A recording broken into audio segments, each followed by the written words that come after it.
ഇവിടെ ഈ തെരഞ്ഞെടുപ്പിന്റെ അവസാന ഘട്ടത്തിൽ നിങ്ങൾ നോക്കൂ, കഴിഞ്ഞ ലോക്സഭാ തെരഞ്ഞെടുപ്പിന്റെ സമയത്ത് ആ സമയത്ത് വരെയുള്ള കുടിശ്ശിക ലോക്സഭാ തെരഞ്ഞെടുപ്പിന് മുമ്പാണ് കൊടുക്കുന്നത്. കഴിഞ്ഞ ഉപതെരഞ്ഞെടുപ്പുള്ള സമയത്ത് കുടിശ്ശിക കൊടുക്കുന്നത് ഉപതെരഞ്ഞെടുപ്പിന്റെ സമയത്താണ്. കോഴിക്കോട് ജില്ലയിലെ ചക്കിട്ടപ്പാറയിലെ ജോസഫ് എന്ന് പറയുന്ന ഒരു വയോധികൻ ആത്മഹത്യ ചെയ്ത സാഹചര്യം നമ്മൾ ഓർക്കുന്നില്ലേ? അദ്ദേഹം ഒരു കത്ത് സംസ്ഥാന ഗവൺമെന്റിനും ജില്ലാ കളക്ടർ ഉൾപ്പെടെയുള്ള ആളുകൾക്ക് നൽകിയിരുന്നു.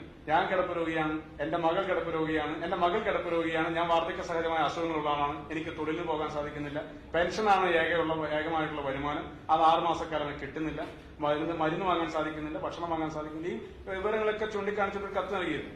ഞാൻ പറഞ്ഞു, ഈ പെൻഷൻ തുക ആളുകൾ ഉപയോഗിക്കുന്നതിന് വേണ്ടിയിട്ടാണ്, ആർഭാട ജീവിതത്തിനല്ലല്ലോ, അവന്റെ ചികിത്സയ്ക്ക്, അവരുടെ മരുന്നിന്, ഭക്ഷണത്തിനാണ്. അപ്പൊ അതിലൊക്കെ പലപ്പോഴും കുടിശ്ശിക വരുത്തി വീഴ്ച വരുത്തിയ സർക്കാരാണ്. ഈ കുടിശ്ശികളൊക്കെ നിൽക്കുമ്പോൾ തന്നെ വർധനവ് സർക്കാർ വാഗ്ദാനം ചെയ്ത വർധനവ് കൊടുത്തില്ല. 2, ഇപ്പോൾ ഇത് പ്രഖ്യാപിക്കുന്നത് കൊടുക്കുന്നത് ഞങ്ങളൊരു ഘട്ടത്തിലെതിരല്ലോ.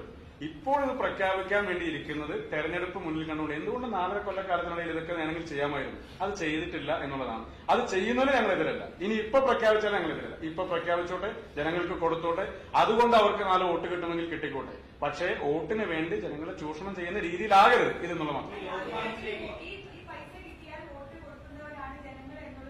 ജനങ്ങൾ എന്നുള്ളൊരു അണ്ടർസ്റ്റിമേറ്റിലാണ് ഈ സർക്കാർ മുന്നോട്ട് പോകുന്നത്. അത് തിരുത്തണമെന്നാണ് ഞങ്ങൾ പറഞ്ഞത്. ഞങ്ങളുടെ നിലപാടല്ല, സർക്കാരിന്റെ തെറ്റായ നിലപാടാണ്. അതാണല്ലോ തെരഞ്ഞെടുപ്പ് അടുക്കുന്ന ഘട്ടത്തിൽ മുടക്കുള്ള പണം കൊടുക്കാൻ വേണ്ടി ശ്രമിക്കുന്നത്, എന്നിട്ട് ജനങ്ങളെ പറ്റിക്കാൻ വേണ്ടി ശ്രമിക്കുന്നത്. അങ്ങനെയൊന്നും പറ്റിക്കപ്പെടുന്ന ജനമാണ് കേരളത്തിലെ ജനമെന്ന് ഇടതുപക്ഷം കരുതുന്നുണ്ടെങ്കിൽ ഞങ്ങൾ കരുതുന്നില്ല. അതാണ് ഞങ്ങളുടെ ആത്മവിശ്വാസം.